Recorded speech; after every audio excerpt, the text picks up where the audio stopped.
Salut Sylvain. Salut Grégory. Ça va? Je t'ai amené une bouteille de rosé muscaté du domaine Leyeuse, un IGP Pays d'Oc muscat de Hambourg. Ce matin, j'ai reçu de formidables pêches Ouais, blanches. C'est pas là en cuisine, on peut essayer de faire quelque chose avec. allez on essaye. Allez.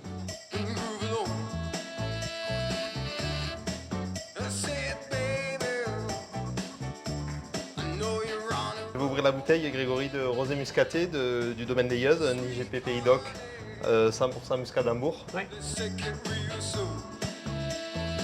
J'étais en train de préparer un dessert pour ma nouvelle carte. D'accord.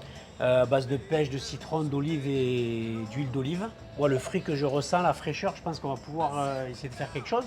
Si ça te dit qu'on fasse le dessert ensemble. En fait, la gavotte, c'est une tuile qui va nous apporter du croustillant dans ce dessert. Donc là, l'idée, c'est de venir mélanger les poudres sèches, venir y mettre notre blanc d'œuf. On va aller monter en neige, en fait. Je veux bien que tu me verses la totalité de purée de pêche. La gavotte, on peut la laisser reposer 5 minutes, on va la terminer au four. On va confire les olives, sucre traditionnel, hein, sucre, eau et olive. On va tout mettre, on va tout faire bouillir, on va laisser réduire et on va venir confire du coup ces olives. Et après on va les intégrer dans notre dessert. Ça va apporter une pointe de salinité avec une rondeur de sucre. On va faire la chose qui me plaît, une poudre d'huile qu'on va mélanger, mettre le malto sec à l'intérieur, on va incorporer au fur et à mesure l'huile. Donc on a cuit les pêches, on les a pochées. On les a pochées dans un petit sirop, vanille, une pointe de poivre timut. Ici on a le crème citron. C'est généreux. C'est généreux. C'est des graines de sarrasin que nous on fait torréfier comme des pop-corn. On va apporter du croustillant avec la gavotte et du croquant avec la graine de cacha. Donc cette bouteille de vin rosé, muscat de Hambourg. Ouais, c'est ça. Un Pays d'Oc IGP. On a du fruit, on a un peu d'acidité.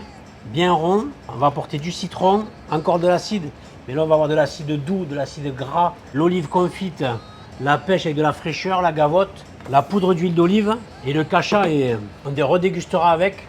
On peut avoir trouvé un accord mets et vin assez sympathique. Et voilà. C'est très beau. Maintenant, on a terminé, hein.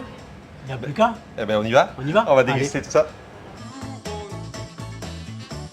Le domaine Leyeuse, j'exploite avec ma cousine, Magali. Le domaine Leyeuse est dans la famille depuis la fin des années 70. Un des points qui ont fait choisir le domaine à mon père, mon oncle et mon grand-père, c'est qu'il y avait des raisins, du muscat de Hambourg, justement. Mon grand-père a toujours fait du raisin de table. Il était content de retrouver un domaine avec du muscat d'Hambourg pour pouvoir continuer à faire du raisin de table. Ce qui nous a fait le vinifier en rosé, c'est que le marché des raisins de table s'est effondré. On a fait du vin rosé. Le domaine des Leyeuse, on est situé à Metz, au bord de l'étang de Thau. Avec Magali, on cultive une quinzaine de cépages et on produit beaucoup de Pays d'Oc IGP. Et donc nous, on a à cœur de faire des vins aromatiques, des vins qui gardent la fraîcheur et des vins buvables. À toi l'honneur Sylvain, je te laisse déguster. C'est super bon. On sent bien le goût de l'huile d'olive et du citron. Moi, je trouve que ça va très bien parce qu'on a le côté acidulé du citron et avec le côté muscat qui vient réveiller le côté muscat sans que ce soit trop présent. Tu es bien arrivé à trouver la recette pour faire ressortir le vin et le plat. C'est toujours délicat pour nous restaurateurs de proposer un verre de rosé en accord. L'acidité, la fraîcheur, l'olive et l'huile d'olive avec le gras un peu et la rondeur. Ça met un accord parfait sur ce rosé de muscat qui va apporter un bon fruit en bouche.